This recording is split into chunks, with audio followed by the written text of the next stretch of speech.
उन्होंने और योहान और शंभू ने कुछ देर बात की और फिर अलग हो गए। भाई रुद्र, जब हम संप्रदाय में वापस आएंगे तो मैं आपसे मुझे संरचनाओं के बारे में सिखाने के लिए कहूंगा। लक्ष्मी शूल ने लाल चेहरे के साथ कहा। इतना कहकर वह ऐसे भाग गई जैसे वो भाग रही हो। रुद्रसेन फूट फूट कर मुस्कुराया। लक्ष्मी शूल उससे चिपक नहीं पाएगी, है ना? टीएसके बच्चे, तुम अच्छे हो। आपको अपने लिए एक और खूबसूरत लड़की मिल गई है। बूढ़ा शराबी कहीं से प्रकट हुआ और उसने जाते समय लक्ष्मी शूल की पीठ की ओर देखा और आश्चर्य से अपनी जीभ क्लिक की। कुत्ते के मुंह से कुछ भी अच्छा नहीं निकलता है। रुद्रसेन मदद नहीं कर सका, लेकिन अपनी आंखें घुमा ली। बबलू बेनार्जीदाओ भी पुराने शराबी के साथ बाहर आए और रुद्रसेन को भालू से गले लगा लिया। इस बार बड़े संप्रदायों ने बहुत सारे लोगों को खो दिया होगा, रुद्रसेन ने कहा। बबलू बेनार्जीदाओ ने सिर हिलाया। लेकिन जो बच गए उन्होंने अपनी खेती में कई गुना सुधार किया है। ब्लू क्लाउड संप्रदाय के शिष्य इकट्ठे हुए। एल्डर झांग क्वान ने लोगों की संख्या की गणना की और पाया कि 1000 से अधिक शिष्य वापस नहीं आए। वे शायद थंडर ब्लेड सीक्रेट टेरिटरी में मारे गए। थंडर ब्लेड सीक्रेट टेरिटरी वो क्रूर था। साधना अपने आप में एक क्रूर चीज थी। स्वर्ग की इच्छा के विरुद्ध जाना पड़ता था और सभी प्रकार के खतरों से गुजरना पड़ता था। यह रास्ता कांटों से भरा था। अगर कोई सावधान नहीं था तो वे मर सकते थे, भले ही वे भविष्य में यिन यांग दायरे से बाहर निकल जाएं। फिर भी उन्हें 3 आपदाओं और 9 क्लेशों से गुजरना होगा। उस समय ये और भी खतरनाक होगा, क्योंकि 3 विपत्तियों और 9 क्लेशों में से कोई भी एक साधक को कुचल सकता है। लेकिन भले ही ये रास्ता अंतहीन कठिनाइयों से भरा हो, अभी भी अनगिनत लोग थे जो इसके लिए लड़े। हालांकि उनमें से 9 की मौत हो गई। उन्हें कोई पछतावा नहीं था। ब्लू क्लाउड संप्रदाय में लौटने के बाद ऐसा लग रहा था कि सब कुछ सामान्य हो गया है। हालांकि ब्लू क्लाउड संप्रदाय में एक अफवाह थी कि शिष्यों का एक समूह आंतरिक आंगन में शामिल होगा।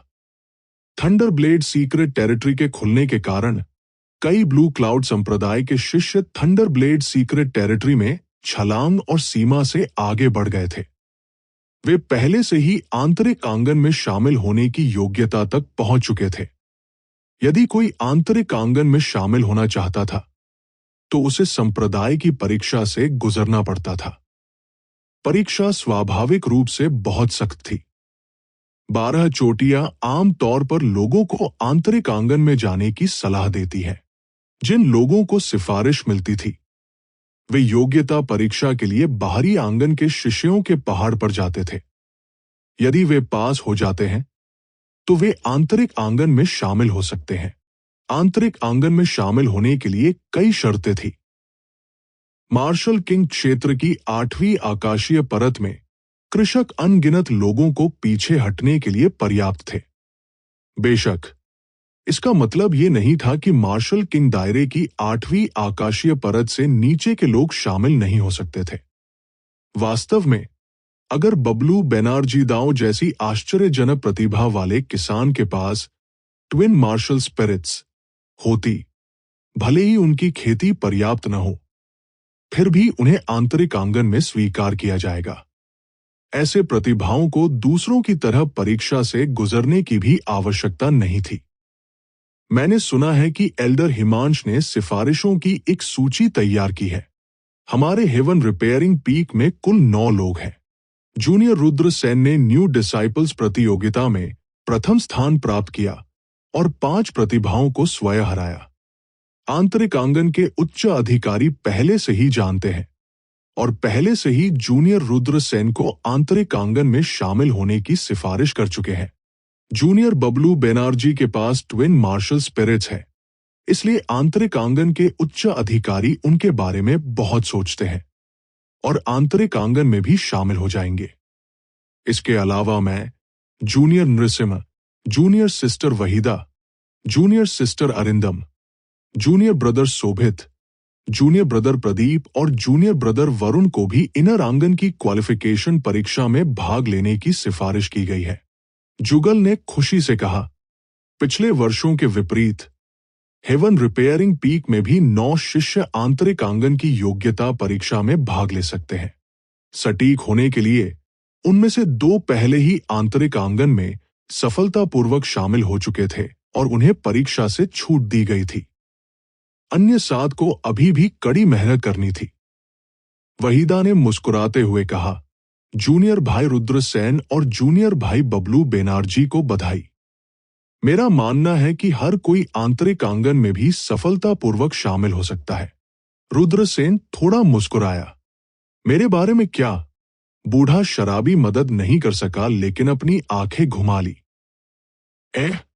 एल्डर हिमांश ने इसका जिक्र नहीं किया। जुगल ने अजीब तरह से कहा, बूढ़ा शराबी इतना बूढ़ा था कि वो भविष्य नहीं देख सकता था। इतने बुढ़ापे में उसके लिए यिनयान दायरे से बाहर निकलना बेहद मुश्किल होगा। चूंकि कोटा कीमती था, इसलिए उसके लिए इसे बूढ़े शराबी को नहीं देना सामान्य था। बूढ़ा शराबी मदद नहीं कर सका लेकिन अपनी आंखें घुमा ली। कौन जानता है कि वह क्या सोच रहा था?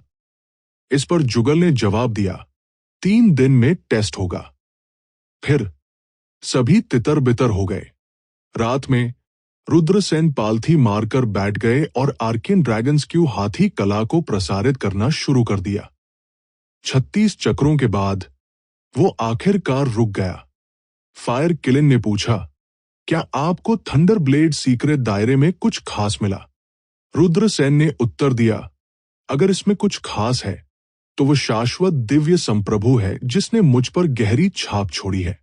हमारे समूह ने शाश्वत दिव्य संप्रभु द्वारा बनाई गई भ्रामक दुनिया में प्रवेश किया और वहां 5 साल तक रहे। जब हम बाहर आए तो बाहरी दुनिया में केवल समय की एक सांस बीती थी। क्या ऐसी कोई बात है?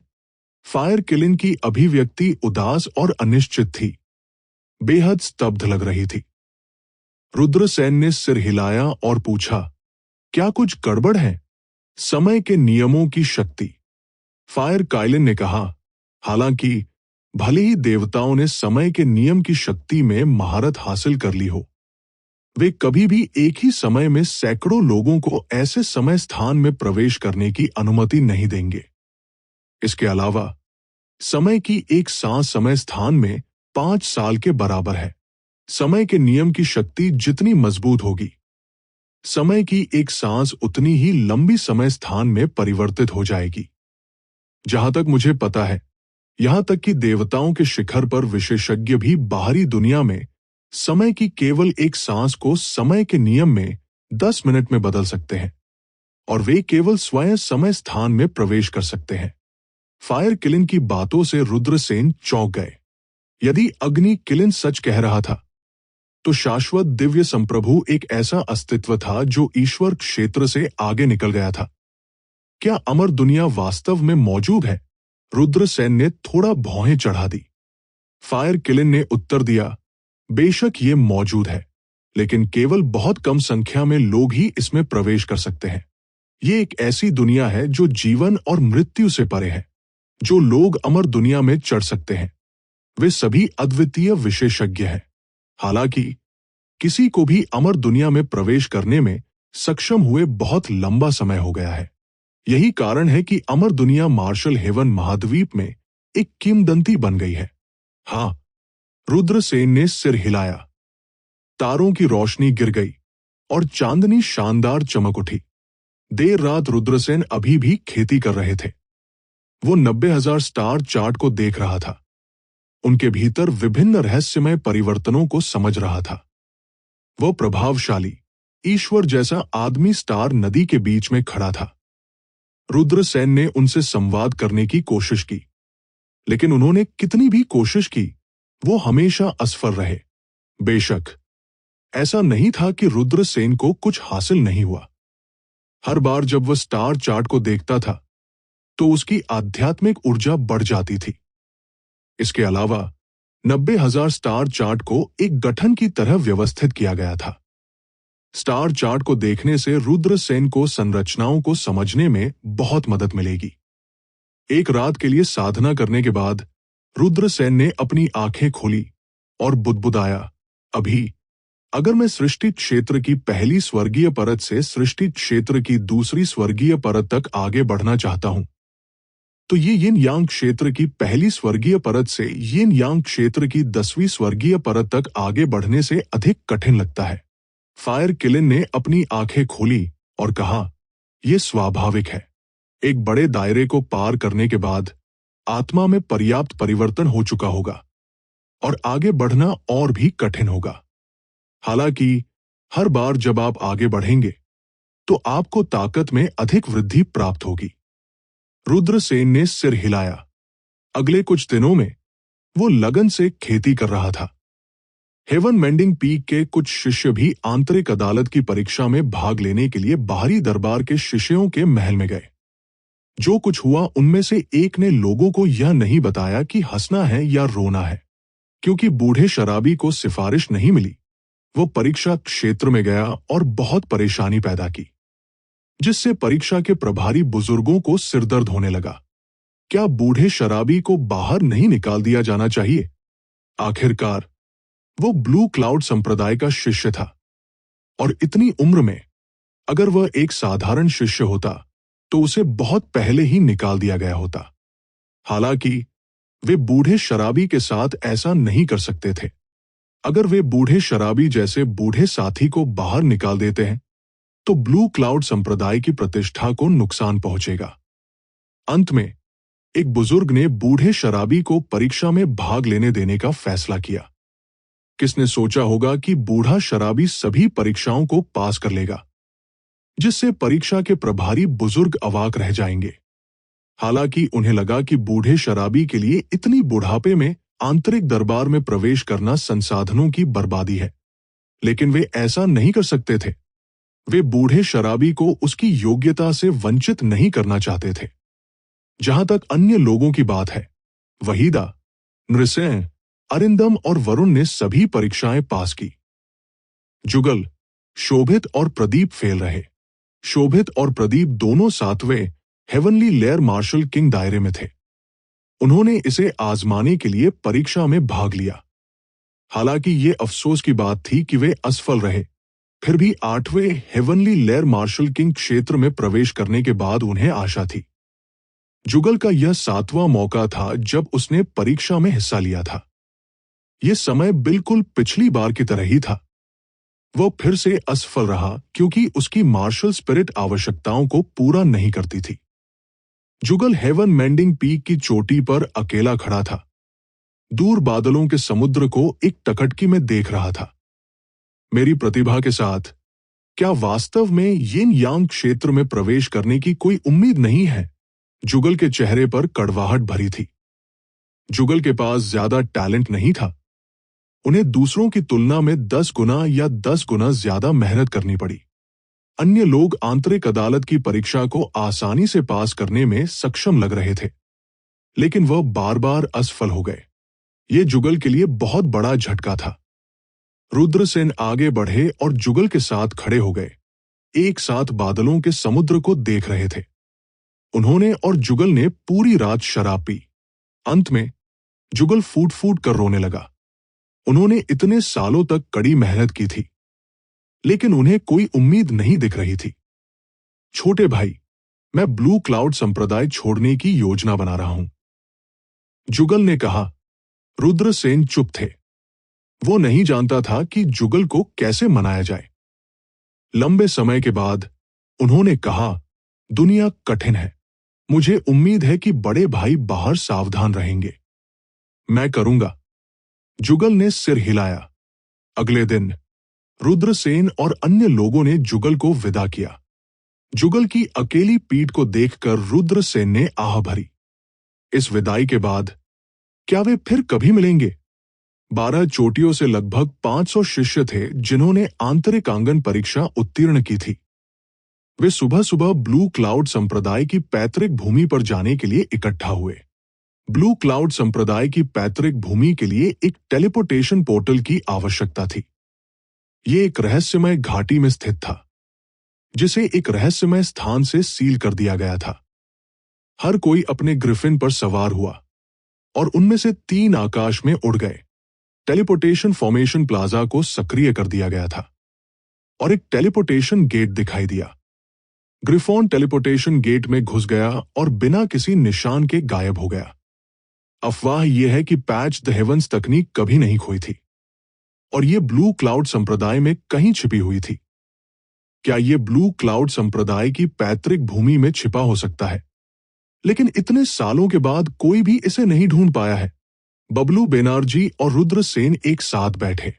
जब उन्होंने पैच द हेवंस तकनीक के बारे में सोचा तो वे इतने उत्साहित थे कि उन्होंने हकलाना बंद कर दिया। रुद्र सेन ने अपनी ठुड्डी खुजलाते हुए कहा, यह संभव है। रुद्र सेन ने अपनी ठुड्डी खुजलाते हुए कहा, मैंने सुना है कि ब्लू क्लाउड संप्रदाय में कुछ राक्षसी प्रतिभाएं हैं। अपनी प्रतिभा के साथ वे खेती करने के लिए कुछ सबसे शक्तिशाली समूहों में शामिल हो सकते थे, लेकिन उन्होंने ऐसा नहीं किया। इसके बजाय उन्होंने ब्लू क्लाउड संप्रदाय में शामिल होने का फैसला किया। बबलू बेनर्जी ने सार्थक स्वर में कहा, पैच द हेवंस तकनीक के लिए? रुद्र सेन ने एक पल के लिए सोचा। हाँ, बबलू बेनर्जी ने सिर हिलाया।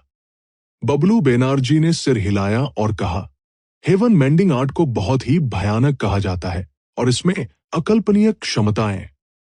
कुछ लोगों ने एक बार कहा था कि पुरातन ड्रैगन्स्क्यू हाथी कला के खो जाने के बाद स्वर्ग की मरम्मत कला को नंबर 1 निषिद्ध दिव्य कला कहा जा सकता है।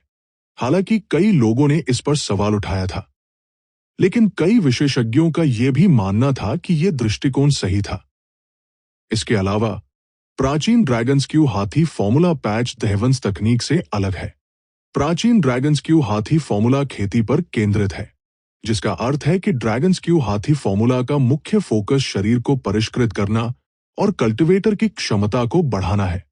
हर बार जब कोई प्राचीन ड्रैगन्स्क्यू हाथी सूत्र की खेती करता है तो उनकी युद्ध क्षमता दूसरों की तुलना में कहीं अधिक बढ़ जाएगी। दूसरी ओर पैच द हेवंस तकनीक अपराध पर केंद्रित है। रुद्रसेन प्राचीन ड्रैगन्स्क्यू हाथी सूत्र को अच्छी तरह से समझते थे। यह ठीक वैसा ही था जैसा कि बबलू बेनर्जी ने कहा था। प्राचीन ड्रैगन्स्क्यू हाथी सूत्र खेती पर केंद्रित था, अपराध पर नहीं। क्या पैच द हेवंस तकनीक बहुत शक्तिशाली है? रुद्रसेन ने आश्चर्य से पूछा। बेशक यह शक्तिशाली है। ऐसा कहा जाता है कि यह आकाश को ठीक कर सकता है। अफवाह यह है कि हेवन मेंडिंग तकनीक एक सर्वोच्च दिव्य तकनीक है जो मानव जाति के पूर्वज देवी नुवा द्वारा पारित की गई है। अतीत में जब दुनिया नष्ट हो गई थी, देवी नुवा ने आकाश को ठीक करने के लिए 5 रंग के ईश्वरीय पत्थरों को इकट्ठा किया और स्वर्ग की मरम्मत तकनीक बनाई। बबलू बेनर्जी ने कहा, यह सिर्फ एक मिथक है, इसे गंभीरता से न ले। रुद्रसेन ने सिर हिलाया। हालांकि भले ही ऐसा था, चूंकि इस तरह के मिथक थे तो एक बात साबित हो सकती थी। यही था, इन मिथकों ने हेवन मेंडिंग तकनीक की असाधारणता को स्थापित किया। हेवन मेंडिंग तकनीक वास्तव में भयानक है, ये इसके लिए तरसता है, बूढ़े शराबी ने कहा। शून्य स्थानांतरण चैनल में 3 दिन बिताने के बाद रुद्रसेन और अन्य लोग आखिरकार बाहर आ गए। वे एक विशाल घाटी में प्रवेश कर गए। वे अपने चारों ओर शक्तिशाली प्रतिबंधों को महसूस कर सकते थे। ग्रिफिन ने प्रतिबंधों के माध्यम से तेजी से उड़ान भरी। अंत में घाटी की गहराई में 3 ग्रिफिन रुक गए। बुजुर्गों, ऋषिदेव नए शिष्यों के एक समूह को आंतरिक आंगन में ले जा रहे हैं। एल्डर धीरेंदार, कृपया भीतरी आंगन का द्वार खोल दें। महान बुजुर्ग ऋषिदेव ने अपनी मुट्ठियां पकड़ी और कहा। चुपचाप 2 बूढ़े घाटी की गहराई में दिखाई दिए। बाईं ओर वाला लंबा और मजबूत था, जबकि दाईं ओर वाला पतला था। हालांकि ये दोनों लोग अथाह थे। कितना डरावना! वे हमें देखे बिना कैसे प्रकट हुए? रुद्रसेन ने आश्चर्य से पूछा।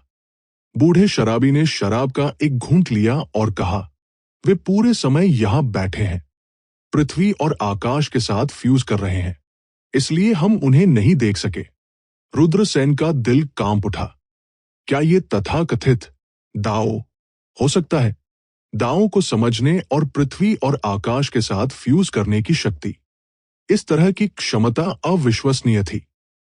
रुद्रसेन ने बूढ़े शराबी की ओर देखा। यह आदमी हमेशा पागल और रहस्यमय था। रुद्रसेन को नहीं पता था कि वो इतनी वृद्धावस्था में ब्लू क्लाउड संप्रदाय में क्यों शामिल हो गए थे। इस साल थंडरब्लेड सीक्रेट टेरिटरी खुल गया और संप्रदाय को बहुत सारा नया खून भेजा गया। युवा लोगों का ये समूह वास्तव में भाग्यशाली है। वे थंडरब्लेड सीक्रेट टेरिटरी का सामना करने में कामयाब रहे, जो हर 500 साल में केवल एक बार खुलता है। लंबे बूढ़े ने कहा, क्या वे भविष्य में कुछ हासिल कर सकते हैं? ये इस बात पर निर्भर करता है कि वे भविष्य में कितनी मेहनत करते हैं, ओल्ड ड्रंकर्ड ने कहा। दाईं ओर के बूढ़े ने उदासीनता से कहा। उसी समय दो बूढ़ों ने अपने हाथ बढ़ाए और कई मंत्र दिखाई दिए। फिर कई तावीज उड़ गए। ये दोनों आध्यात्मिक मंत्र कास्टर हैं। रुद्रसेन चौंक गए। ये दो बूढ़े न केवल आध्यात्मिक जादू करने वाले थे, बल्कि वे बहुत उच्च स्तरीय आध्यात्मिक जादू करने वाले भी थे। बेशक वे और भी मजबूत थे। महान एल्डर ऋषिदेव यिन यांग क्षेत्र के 7वें आकाश पर थे, इसलिए वह इन दो बूढ़ों का बहुत सम्मान करते थे। रंबल, एक तेज गड़गड़ाहट की आवाज आई। दो बूढ़ों के पीछे की विशाल चट्टान की दीवार हिंसक रूप से हिलने लगी। विशाल चट्टान की दीवार धीरे धीरे किनारों पर चली गई। चट्टान की दीवार की गहराई से अचानक एक चमकदार रोशनी निकली। जब दो विशाल चट्टान की दीवारें खुली, तो रुद्रसेन और अन्य लोगों ने एक सुंदर दुनिया देखी। ड्रैगन क्यूई बढ़ रहा था, क्रेन उड़ रहे थे और स्पिरिट हिरण जंगल में कूद रहे थे। क्या सुरम्य और सुंदर तस्वीर है। धन्यवाद मंडप एल्डर। महान बुजुर्ग ऋषिदेव ने अपनी मुट्ठियां बांध ली। फिर 3 ग्रिफिन आकाश में उड़ गए और चट्टान की दीवार के पीछे की दुनिया में प्रवेश कर गए। जल्द ही 2 चट्टान की दीवारें फिर से बंद हो गई। वे दो बूढ़े आदमी कौन हैं? रुद्रसेन हैरान था। वहीदा ने कहा, उन्हें ग्रैंड एल्डर पवेलियन के पवेलियन बुजुर्ग होने चाहिए। ग्रैंड एल्डर पवेलियन के लोग ब्लू क्लाउड संप्रदाय की सच्ची नींव है। वे हजारों वर्षों से रह रहे हैं और ब्लू क्लाउड संप्रदाय की पैतृक भूमि की रक्षा करते हैं। रुद्रसेन का दिल कांप उठा। शायद यह एक शीर्ष बल की नींव थी। ग्रैंड एल्डर मंडप। जो लोग ग्रैंड एल्डर पवेलियन में शामिल हो सकते थे, वे निश्चित रूप से फॉर्चून दायरे में थे। बेशक ऐसे बहुत से लोग नहीं थे। आखिरकार यहां तक कि शक्तिशाली काश्तकारों का जीवन काल शायद ही कभी हजारों वर्षों का होता था, जब तक कि उनकी खेती स्वर्ग विरोधी न हो। तीनों ग्रिफिन जल्दी से पहाड़ों के माध्यम से उड़ गए। रुद्रसेन ने देखा कि इस दुनिया की गहराई में हजारों मीटर ऊंची ऊंची चोटियां हैं। उन पहाड़ों की चोटी पर बड़े बड़े महल बनाए गए थे। कितना बड़ा पहाड़ है, कितनी राजसी पर्वत श्रृंखला है। कई लोगों ने भावनाओं से आह भरी। वहीदा ने कहा, उन चोटियों में से कुछ का निर्माण संप्रदाय द्वारा किया गया था, जैसे कि inner disciple peak, enforcer peak आदि। कोर शिष्यों द्वारा निर्मित कुछ चोटियां भी हैं। कोर शिष्य इस तरह की चोटियों का निर्माण कर सकते हैं। कई लोगों को यह अकल्पनीय लगा। वाहिदा ने कहा, जब कोई यिन यांग परत की खेती करता है तो उसकी स्थिति एक बुजुर्ग के बराबर होती है। यह एक साम्राज्य का राजकुमार या राजकुमारी होने जैसा है। उनका पद बहुत ऊंचा है, इसलिए वे स्वाभाविक रूप से दूसरों के साथ नहीं रहते हैं। आपको पता होना चाहिए कि किसी साम्राज्य के हर राजकुमार या राजकुमारी की अपनी जागीर और निवास होता है। हम सभी संप्रदाय के शिष्य हैं। भले ही इन्यांग लेयर के मुख्य शिष्यों के पास प्राचीन साम्राज्यों के राजकुमारों और राजकुमारियों की तरह जागीर नहीं है, वे अपने स्वयं के महल बना सकते हैं। उन चोटियों को देखो, वे मुख्य शिष्यों के महल हैं। टाइटन दानव कबीले को मुख्य शिष्यों के लिए उन चोटियों के निर्माण के लिए आमंत्रित किया गया था। यह संप्रदाय में उनकी उच्च स्थिति का प्रतीक है। शेर गिद्ध आंतरिक शिष्यों के पर्वत की चोटी पर रुक गया। कुछ ही समय बाद आंतरिक शिष्यों के पर्वत के महान बुजुर्ग ज्ञानेश व्यक्तिगत रूप से प्रकट हुए और महान एल्डर ऋषिदेव का अभिवादन किया। तब ज्ञानेश ने नए शिष्यों की ओर देखा और कहा, सबसे पहले ब्लू क्लाउड संप्रदाय के आंतरिक शिष्यों में शामिल होने में सक्षम होने के लिए आपको बधाई। यहां आपको बेहतर प्रशिक्षण प्राप्त होगा। आंतरिक शिष्यों के पर्वत पर विभिन्न प्रकार के खेती के कमरे हैं। आप सभी खेती करने के लिए उन कमरों में प्रवेश कर सकते हैं, लेकिन मुख्य शिष्यों के पहाड़ की गहराई में आपको अपनी इच्छानुसार प्रवेश करने की अनुमति नहीं है। वे स्थान हैं जहां मुख्य शिष्य एकांत में अभ्यास करते हैं। यदि तुम प्रवेश करते हो तो तुम मारे जाओगे और कोई भी तुमसे बदला नहीं लेगा। हाँ, शिष्यों ने झट से उत्तर दिया। इसके अलावा संप्रदाय आपको आंतरिक दरबार से परिचित होने के लिए 1 महीने का समय देगा। 1 महीने के बाद नए आंतरिक दरबारी शिष्यों के रूप में आप संप्रदाय द्वारा सौंपे गए मिशनों को पूरा करने के लिए बाहर जाएंगे।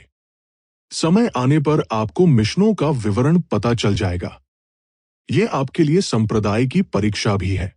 केवल परीक्षा उत्तीर्ण करके ही आप वास्तव में एक आंतरिक दरबारी शिष्य बन सकते हैं।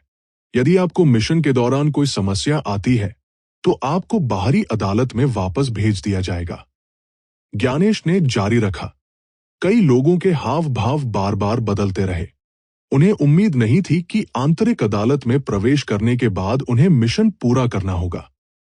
रुद्रसेन को किसी बात की चिंता नहीं थी।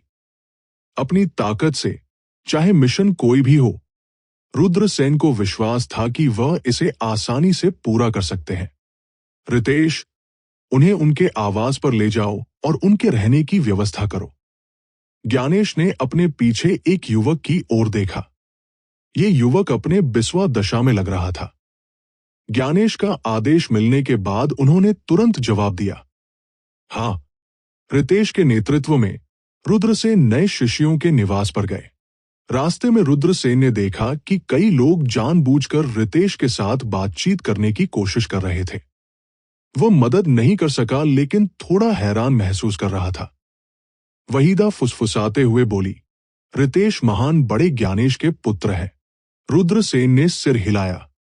इसमें कोई आश्चर्य की बात नहीं थी कि इतने सारे शिष्य रितेश से दोस्ती करने की पहल कर रहे थे।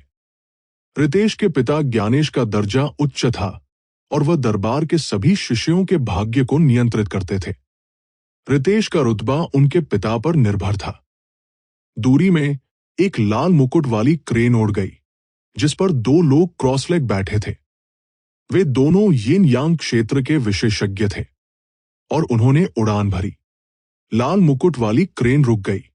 एक अधेड़ उम्र के कृषक ने नीचे के शिष्यों को देखा और पूछा, क्या ये इस वर्ष नए आंतरिक शिष्य हैं? रितेश ने झुककर कहा, मार्शल अंकल प्रज्ञेश, मैं इस साल एक नया शिष्य हूं।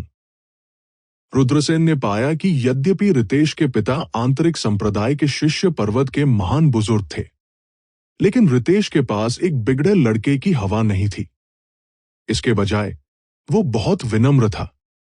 हाँ, अधेड़ उम्र के किसान ने सिर हिलाया और अपनी क्रेन पर सवार होकर जाने ही वाला था कि अचानक एक ठंडी आवाज गूंज उठी, इंतजार। ये क्या है?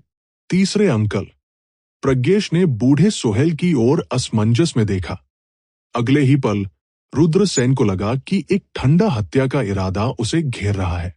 सोहेल खड़े हो गए और रुद्रसेन की ओर ठंडे भाव से देखने लगे। रुद्रसेन ने जब सोहेल को देखा तो उनके हाव भाव अचानक बदल गए। ये सोहेल निकला, क्विंग्यांग संप्रदाय का 5वां बुजुर्ग। रुद्रसेन की किंग्यांग संप्रदाय से गहरी दुश्मनी थी। सोहेल के पोते जोरावर ने रुद्रसेन द्वारा अपने दांतियन को नष्ट कर दिया था। बाद में रुद्रसेन रजनी को ले जाने के लिए किंग्यांग संप्रदाय में गए थे और वहां हंगामा किया था। किंग्यांग संप्रदाय तब से रुद्रसेन की तलाश कर रहा था। हालांकि उन्होंने उसे कभी नहीं पाया था। सोहेल ने कभी नहीं सोचा था कि वो ब्लू क्लाउड संप्रदाय में रुद्रसेन से भिड़ेंगे। धिक्कार है, क्या उन्होंने ये नहीं कहा कि किंग्यांग संप्रदाय बड़े होने के बाद स्वतंत्र होना चाहता था? क्या उन्होंने ब्लू क्लाउड संप्रदाय से संबंध नहीं तोड़े? सोहेल ब्लू क्लाउड संप्रदाय में क्यों है? जब उन्होंने सोहेल को देखा तो रुद्रसेन के हाव भाव उदास हो गए। जैसा कि पहले उल्लेख किया गया है, किंगयांग संप्रदाय मूल रूप से ब्लू क्लाउड संप्रदाय की एक शाखा थी। हालांकि जब से हेवन मेंडिंग तकनीक खो गई है, ब्लू क्लाउड संप्रदाय कमजोर और कमजोर होता गया, जबकि किंगयांग संप्रदाय मजबूत और मजबूत होता गया। परिणाम स्वरूप किंगयांग संप्रदाय ने ब्लू क्लाउड संप्रदाय पर ज्यादा ध्यान नहीं दिया, जिससे ब्लू क्लाउड संप्रदाय और किंगयांग संप्रदाय के ऊपरी सोपानों शत्रुतापूर्ण हो गए। सच में रुद्रसेन को यह नहीं पता था कि यद्यपि दोनों संप्रदायों के ऊपरी सोपाने शत्रुतापूर्ण थे, किंगयांग संप्रदाय ब्लू क्लाउड संप्रदाय के प्रभाव से अलग होना चाहता था और ब्लू क्लाउड संप्रदाय के साथ बातचीत नहीं करता था। हालांकि यह पूर्ण नहीं था। आखिरकार दोनों संप्रदाय अटूट रूप से जुड़े हुए थे। प्रग्नेश सोहेल का भतीजा था, इसलिए उनका एक दूसरे के साथ बातचीत करना सामान्य था। सोहेल ने रुद्रसेन को गहराई से देखा, फिर प्रगेश की ओर देखा और कहा, चलो चलते हैं। रुद्रसेन ने थोड़ा भौहें चढ़ा दी। सोहेल का बाहर निकलने का कोई इरादा नहीं था, जिसके कारण रुद्रसेन ने चुपके से अपना गार्ड उठाया। एक कहावत थी कि जो कुत्ता काटता है वो भौंकता नहीं है, और जो कुत्ता भौंकता है वो काटता नहीं है। सोहेल के शांत जाने से रुद्रसेन असहज महसूस कर रहे थे।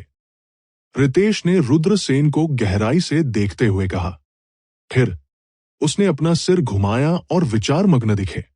रुद्रसेन और अन्य लोगों को पहाड़ के आधे रास्ते में एक कमरे में व्यवस्थित किया गया था। सभी का अपना अपना कमरा था। रितेश ने कहा, आप लोग अभी आराम कर सकते हैं। रात में कोई न कोई संप्रदाय के लाभों को सभी को वितरित करेगा। जल्द ही रितेश चला गया।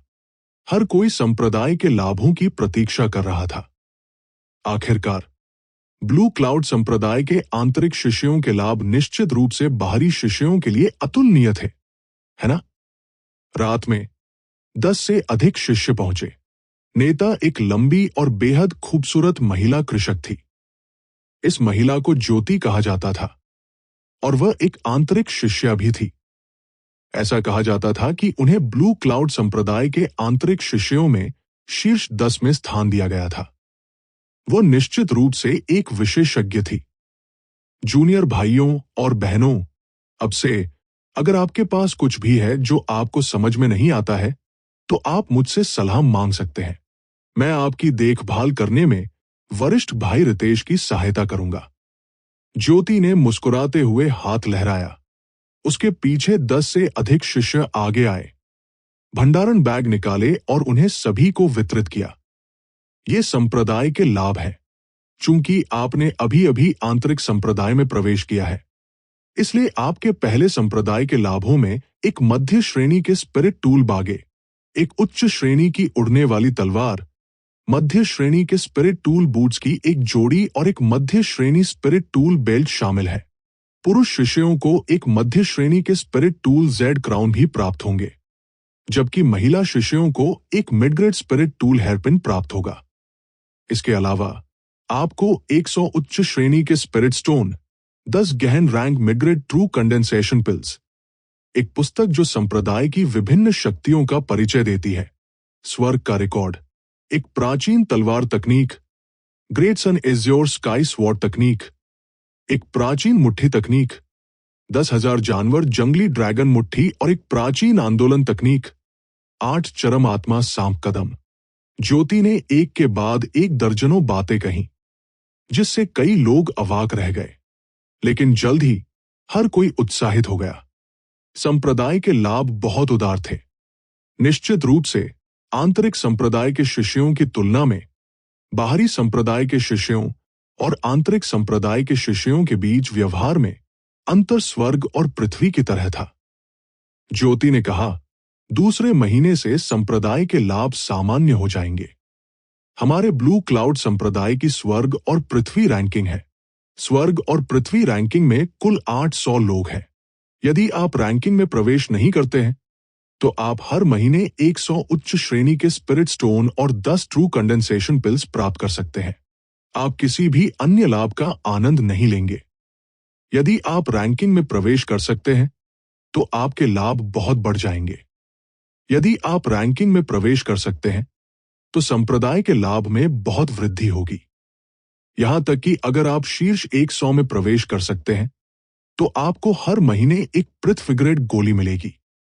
यदि आप शीर्ष 50 में प्रवेश करते हैं तो आपको एक शीर्ष श्रेणी का स्पिरिट स्टोन प्राप्त होगा।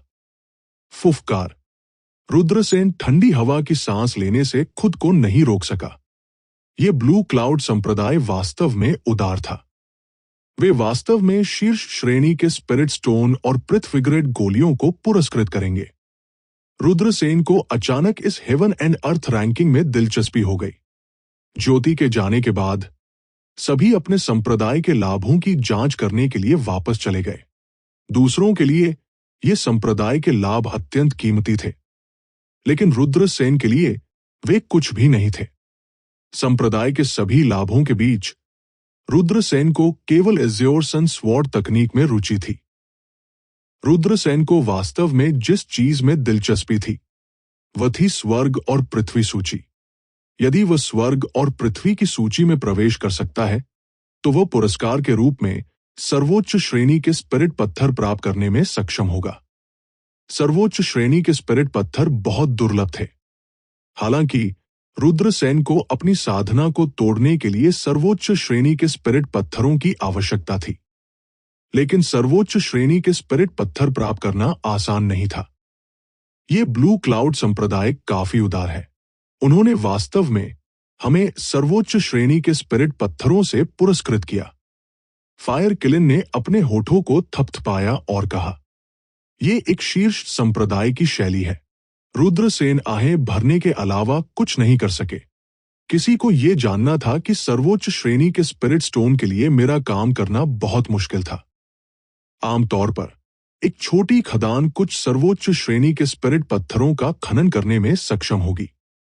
एक बड़ी खदान शायद केवल कुछ 100 सर्वोच्च श्रेणी के स्पिरिट पत्थरों का खनन करने में सक्षम होगी।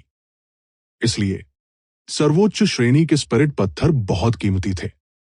शिष्यों का पोषण करने के लिए ब्लू क्लाउड संप्रदाय ने पुरस्कार के रूप में सर्वोच्च श्रेणी के स्पिरिट स्टोन भी निकाले। कहा जा सकता है कि ब्लू क्लाउड संप्रदाय ने बहुत पैसा खर्च किया था। रुद्रसेन ने ऑल एवंस रिकॉर्ड निकाला। इसे खोलने के बाद उन्होंने पुस्तक का परिचय देखा। ब्लू क्लाउड संप्रदाय परिचय, उजाड़ क्षेत्र परिचय, 72 उत्तरी प्रांतों के परिचय में धर्मी पथ परिचय, 72 उत्तरी प्रांतों के परिचय में ईविल पाथ परिचय, भूमिगत विश्व परिचय, 72 उत्तरी प्रांतों के परिचय में पूर्वी सागर परिचय, कन्फ्यूशियस परिचय, ताओवादी परिचय, एक्स्ट्रा टेरिटोरियल वॉल परिचय। चकाचौंध कैटलॉग परिचय को देखकर रुद्रसेन बहुत हैरान रह गए। स्वर्ग के अभिलेख में दर्ज जानकारी वास्तव में व्यापक थी। रुद्रसेन ने इसे ध्यान से पढ़ा। कई सामग्रियों ने रुद्रसेन के क्षितिज को व्यापक बनाया। उदाहरण के लिए ऑल एवंस रिकॉर्ड ने दर्ज किया कि अलौकिक दुनिया में एक शक्तिशाली सूक्ष्म जानवर था। यह अपने खूनी मुंह से एक पूरे ग्रह को निगल सकता है। उस तरह का सूक्ष्म जानवर ग्रहों को निगल कर रहता था। एक और उदाहरण यह था कि पूर्वी सागर की दुनिया में एक बार एक अमर द्वीप था और कई परियां वहां रहती थी। स्वर्ग के अभिलेख ने इनमें से कई अजीब कहानियों को दर्ज किया था। बेशक कई महान शक्तियों का परिचय भी हुआ था। उदाहरण के लिए बौद्ध धर्म का परिचय। स्वर्ग के रिकॉर्ड में कहा गया है कि बौद्ध धर्म पश्चिमी क्षेत्रों में स्थित था। पश्चिमी क्षेत्रों में एक बौद्ध साम्राज्य और एक मामूली थंडरक्लैप मंदिर था। यह बौद्ध धर्म के लिए एक पवित्र भूमि थी। हालांकि ऑल एवंस रिकॉर्ड ने अन्य काश्तकारों को पश्चिमी क्षेत्रों के बौद्ध क्षेत्रों में नहीं जाने की चेतावनी दी। ऑल एवंस रिकॉर्ड के अनुसार एक बार जब कोई पश्चिमी क्षेत्रों के बौद्ध साम्राज्य में प्रवेश करता है तो कोई फर्क नहीं पड़ता कि किसी की खेती कितनी शक्तिशाली थी, वह स्वेच्छा से बौद्ध धर्म में परिवर्तित हो जाएगा। रुद्रसेन भी अवाक रह गए। उन्हें उम्मीद नहीं थी कि ये रहस्यमय बौद्ध धर्म इतना अजीब होगा कि ये साधकों को भिक्षु बनने के लिए स्वेच्छा से अपने बाल काटने के लिए मजबूर कर सकता है। रुद्रसेन ने कन्फ्यूशियवाद की शुरुआत भी देखी। इसमें एक कहानी लिखी हुई थी। इसमें कहा गया था कि एक विद्वान था जो कभी भी साधना के संपर्क में नहीं आया था। हालांकि उन्होंने 80 साल तक लगन से पढ़ाई की। जब बूढ़ा विद्वान बुढ़ापे से मरने वाला था तो अचानक आकाश से दिव्य बिजली गिर पड़ी। बूढ़े विद्वान ने जोर से दहाड़ लगाई और उसका शरीर धार्मिकता में लिपटा हुआ था। उन्होंने अपनी गर्जना से दिव्य बिजली को सीधे चकनाचूर कर दिया और एक परम विशेषज्ञ बन गए। क्या ये बहुत हास्यास्पद नहीं है? कहानी पढ़ते ही रुद्रसेन अवाक रह गए। ये स्पष्ट था कि पुराने विद्वान ने अपनी दहाड़ से पौराणिक बिजली क्लेश को चकनाचूर कर दिया था। फिर वो एक सर्वोच्च विशेषज्ञ बन गया। हालांकि कोई फर्क नहीं पड़ता कि उसने इसे कैसे देखा, उसे लगा कि ये बकवास है। बेशक इसमें बहुत सारी सामग्री दर्ज की गई थी जो बहुत दिलचस्प थी। रुद्रसेन ने रिकॉर्ड ऑफ द हेवन से कई चौंकाने वाली बातें भी पढ़ी। ये कहा जा सकता है कि स्वर्ग के अभिलेख ने रुद्रसेन के क्षितिज को बहुत व्यापक बना दिया था। कुछ चीजें जिनके बारे में उसने पहले कभी नहीं सुना था, वे स्वर्ग के अभिलेख में पाई जा सकती है। बाद के दिनों में सभी ने ब्लू क्लाउड संप्रदाय के आंतरिक संप्रदाय से खुद को परिचित किया। ऐसे कई शिष्य भी थे जो स्वर्ग और पृथ्वी रैंकिंग को चुनौती देने के लिए ग्रेट पाथ पीक पर गए थे। स्पष्ट रूप से स्वर्ग और पृथ्वी रैंकिंग के पुरस्कार बहुत उदार थे। कई नए शिष्य इसे आजमाने के लिए उत्सुक थे।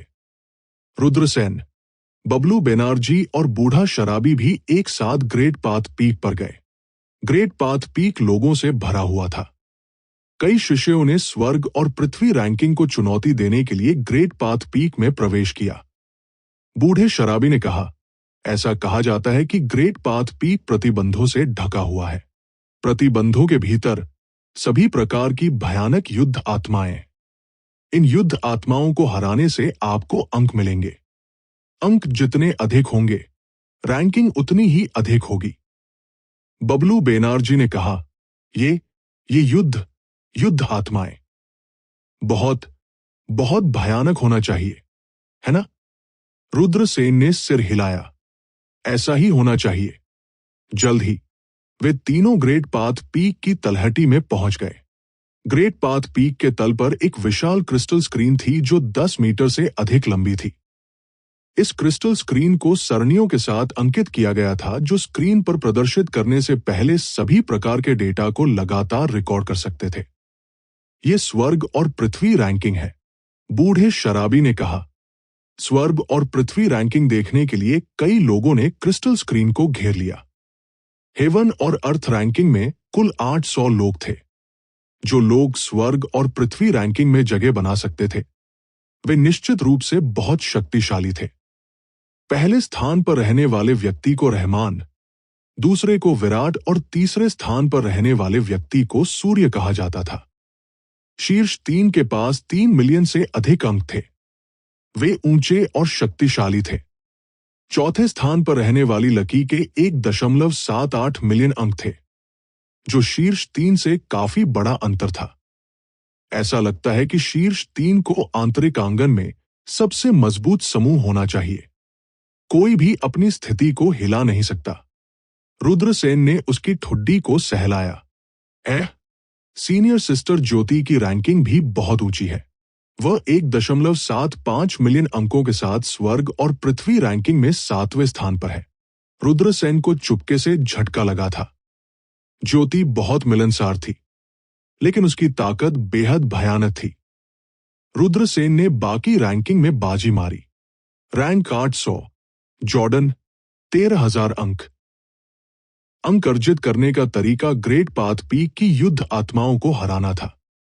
हालांकि प्रत्येक युद्ध भावना की एक अलग ताकत थी। साधारण युद्ध आत्माएं केवल 1 अंक अर्जित कर सकती थी। इंटरमीडिएट बैटल स्पिरिट 2 अंक अर्जित कर सकते हैं।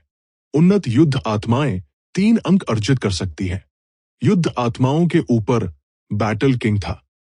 साधारण लड़ाई किंग्स 30 अंक अर्जित कर सकते थे। इंटरमीडिएट बैटल किंग्स 60 अंक अर्जित कर सकते हैं। उन्नत बैटल किंग्स 90 अंक अर्जित कर सकते थे। तब युद्ध सम्राट स्तर था। हालांकि यह कहा गया था कि युद्ध सम्राट को चुनौती देना बेहद मुश्किल था। यहां तक कि रैंकिंग में शीर्ष पर रहने वालों को भी युद्ध सम्राट को हराना बेहद मुश्किल लगा। यदि कोई युद्ध सम्राट को हरा सकता है तो वे 5000 अंक अर्जित करेंगे। कई लोगों ने युद्ध की आत्माओं को चुनौती देने के लिए ग्रेट पाथ पीक में प्रवेश किया। भीतरी आंगन के वरिष्ठ और नए शिष्य थे। रुद्रसेन ने यतेंद्र, वरुण शुल, व्यापारी शूल, वजीर और अन्य लोगों को भी चोटी में प्रवेश करते देखा।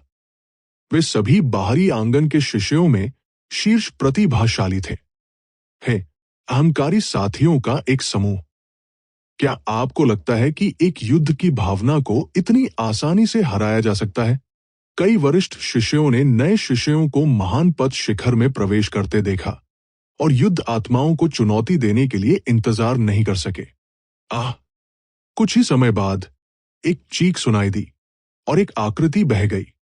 वह जमीन पर गिर गया और एक कौर खून थूक दिया। यतेंद्र, रुद्रसेन चौंक गए। ये यतेंद्र था। ये व्यक्ति प्रतियोगिता के दौरान शीर्ष 6 में था। उसे ग्रेट पाथ पीक से बाहर निकाले हुए कितना समय हो गया था। यतेंद्र के विस्फोट के बाद वरुण शूल, व्यापारी शुल, वजीर और कुछ अन्य नए शिष्यों को ग्रेट दांव चोटी से बाहर निकाल दिया गया।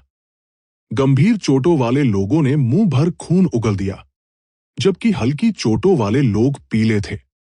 क्या ग्रेट दांव पीक इतना भयानक है? एक नए शिष्य ने पीले चेहरे के साथ कहा। कई नए शिष्य जो इसे आजमाने के लिए उत्सुक थे, वे अपने रास्ते में रुक गए। ग्रेट दांव पीक में सबसे कमजोर युद्ध आत्माएं साधारण युद्ध आत्माएं हैं, लेकिन वे बिजली की तरह तेज हैं, क्योंकि वे ऊर्जा से संघनित होते हैं। वे आसानी से एक कृषक के हमले को भंग कर सकते हैं। वे एक किसान के हमले को निगलने की पहल भी कर सकते हैं।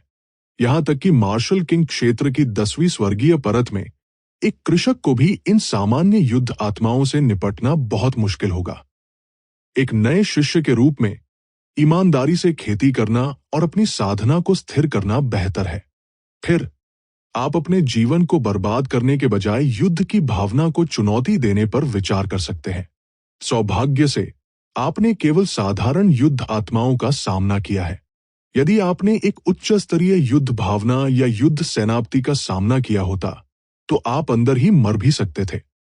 सन चाओ नाम के एक बूढ़े शिष्य ने उपहास किया। 3 साल पहले मैं इनर कोर्टयार्ड में शामिल हो गया था। उस समय मैं मार्शल किंग क्षेत्र की 9वीं स्वर्गीय परत पर था। जब मैं बैटल स्पिरिट्स को चुनौती देने गया तो मैं आत्मविश्वास से भरा हुआ था।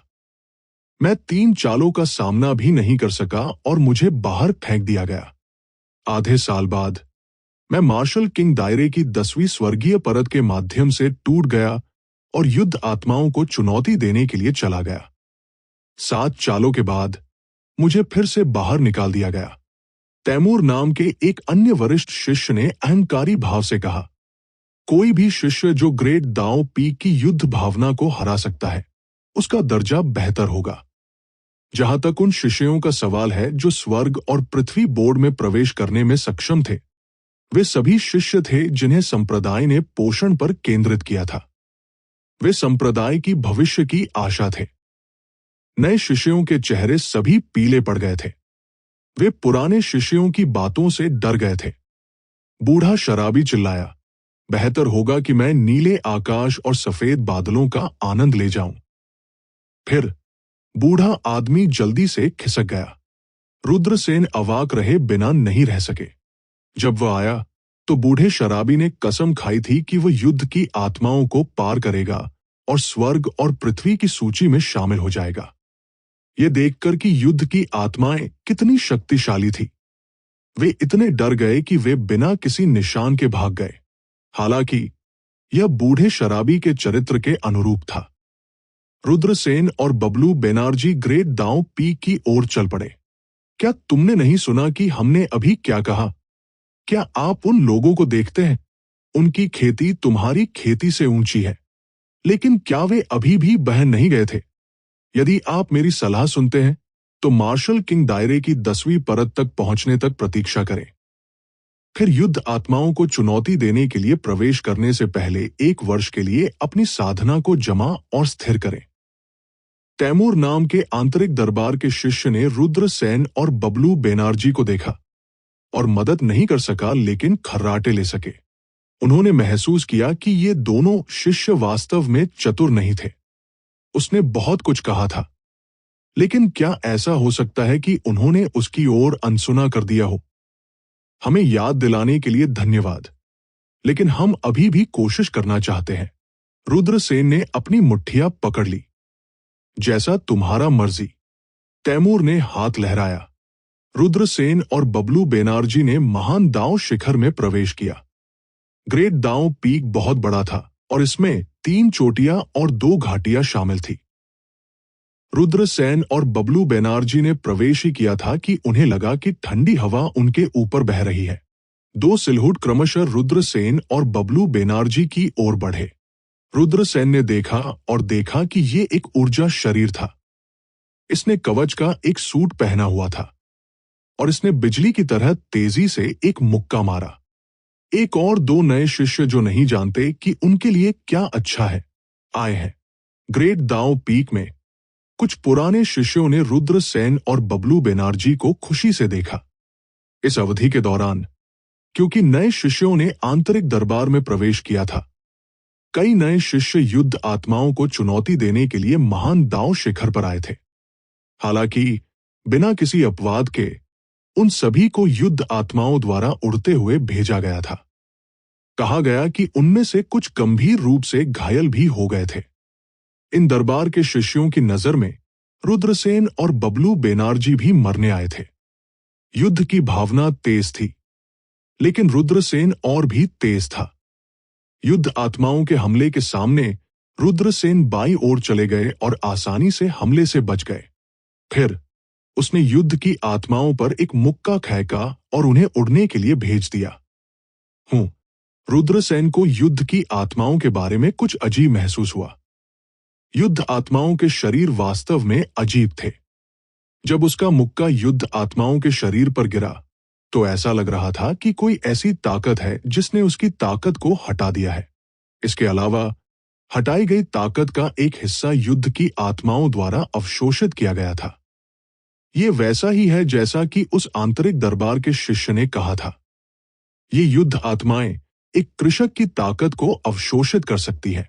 रुद्रसेन मुस्कुराया। युद्ध की आत्माएं जितनी मजबूत होती थी, उतना ही वो उन्हें लड़ते हुए देखना पसंद करता था। ये एक वास्तविक लड़ाई थी और ये रुद्रसेन को अपनी खेती को संयमित करने की अनुमति दे सकती थी। दूसरी ओर बबलू बेनार्जी ने युद्ध आत्माओं को उड़ते हुए भेजा।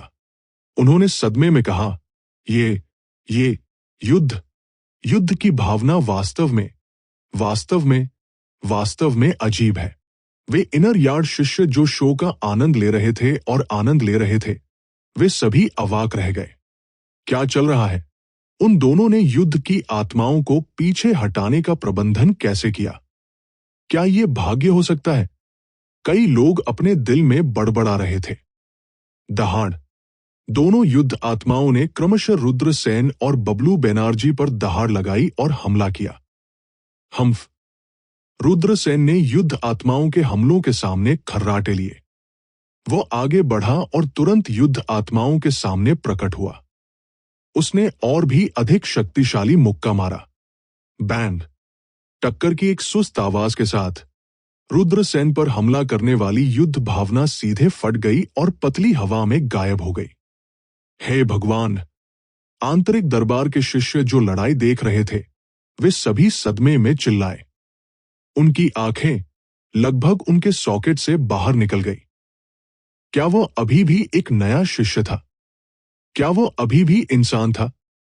उसने एक ही मुक्के से युद्ध की भावना को नष्ट कर दिया था। उस आदमी की ताकत कितनी भयानक थी। Soar, moonwalk, killing kick. Bablu Banerjee ने युद्ध आत्माओं के हमलों से बचने के लिए अपने स्वयं के शारीरिक कौशल का भी उपयोग किया।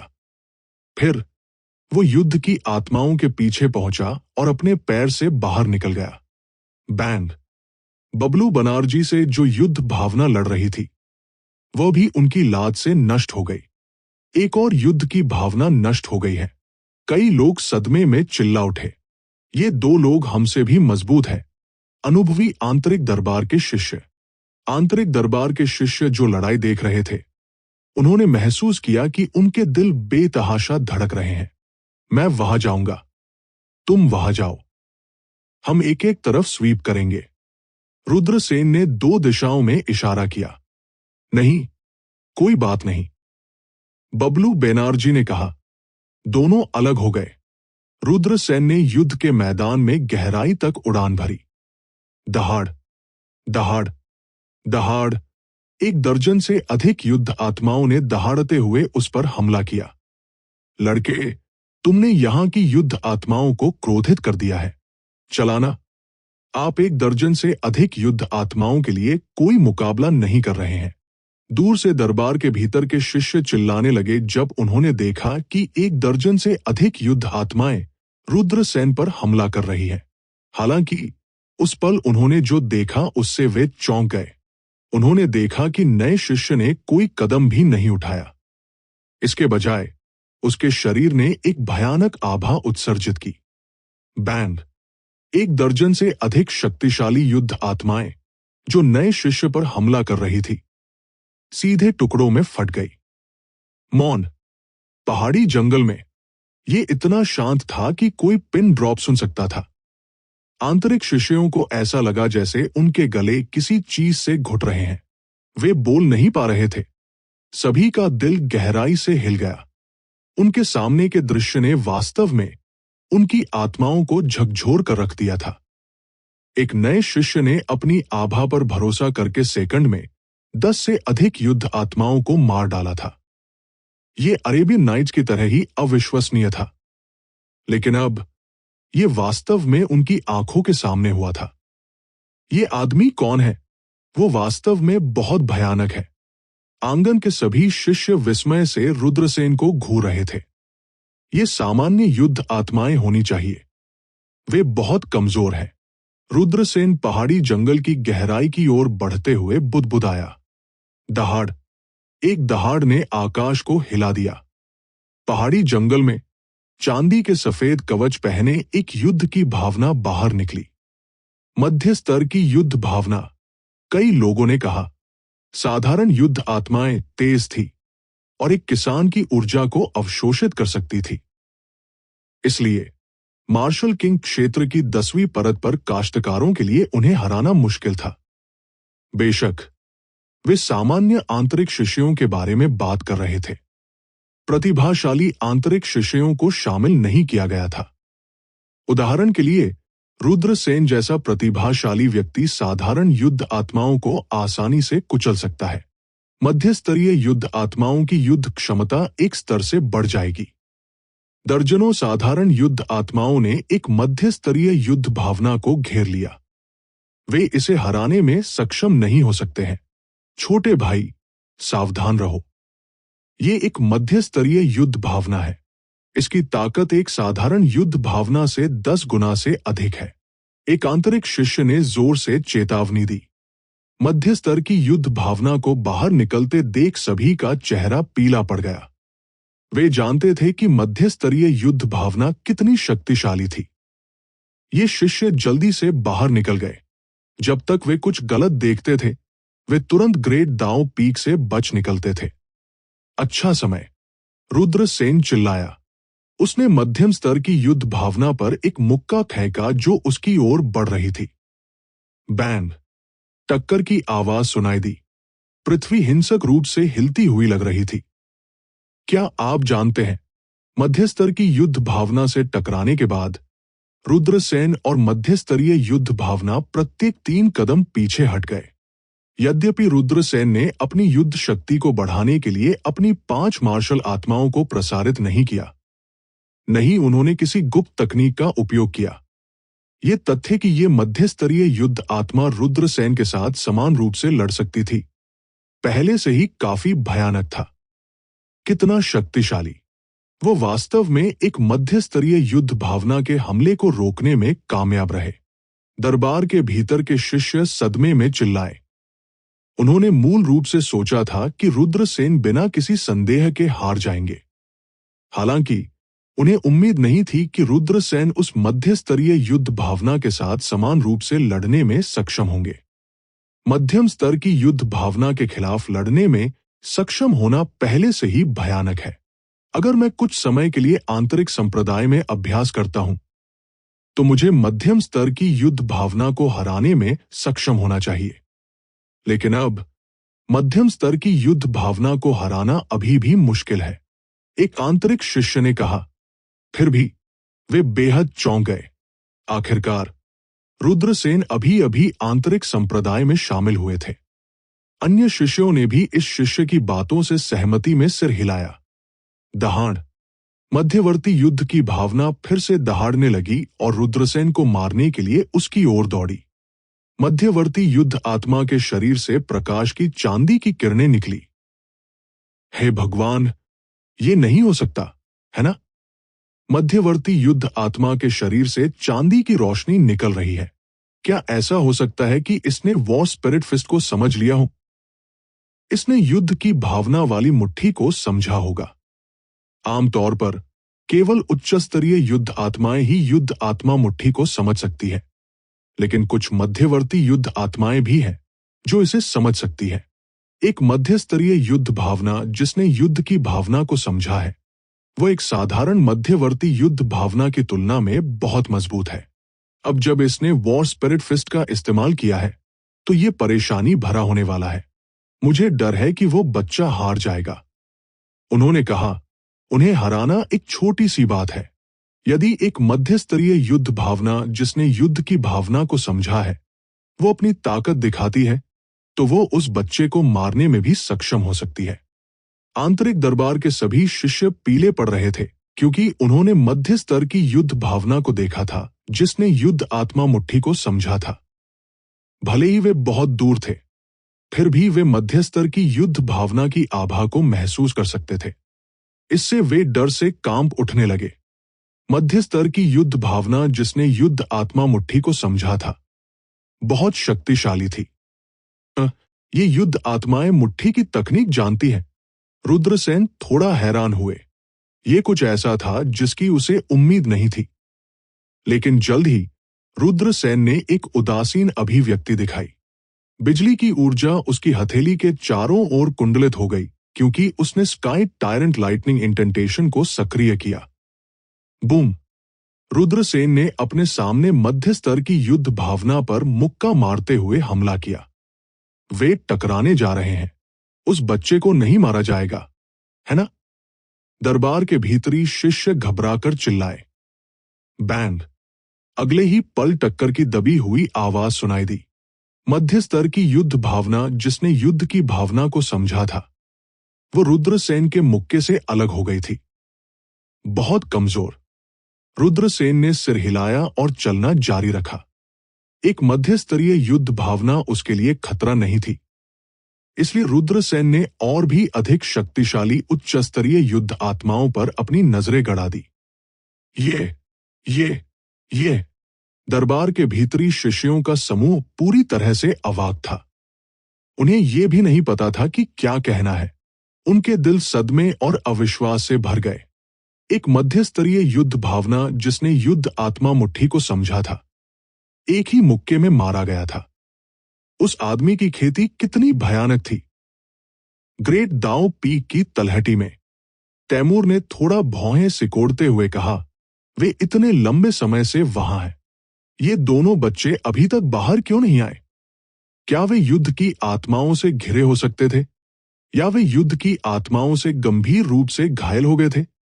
सुन चाओ ने सिर हिलाया और कहा, वे इतने लंबे समय से बाहर नहीं आए हैं।